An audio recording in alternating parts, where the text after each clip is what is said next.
ngayon, naisipan ng mga kaibigan ko na gumawa ng gulaman. At ngayon, ako ay nag-iinit ng tubig. Matapos lagay ang gulaman, ngayon ito ay ginagayat na.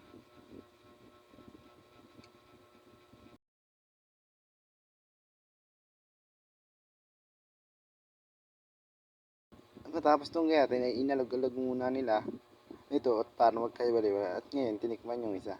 Matapos itong tikman ay ngayon na po at minekos-mekos na. Matapos imekos-mekos ang gulaman, ngayon binuksan ang sweet corn. Matapos mabuksan ang sweet corn, ngayon binuksan naman nila ang gulaman at sabay pinagtaktakan. Matapos itong pagtaktakan ay ito ay inalog-alog at hanggang maubos ang laman.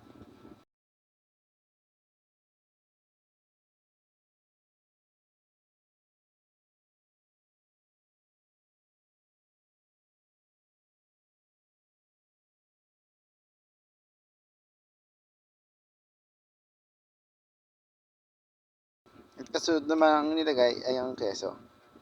Ang keso na magpapasarap sa aming buko pandan. May mekos-mekos ay ito na nga po ay nilagay ang mga gulaman.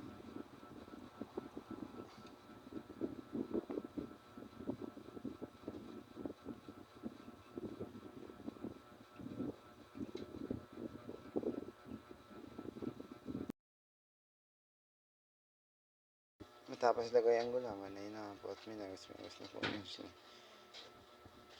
Ayan po, ay nalo-halo. Pinuha, kuha. Ayan na, ayan na, ayan na. Oops, oops. Oops, yan na nga po nilagay para unang first bite kay Jana.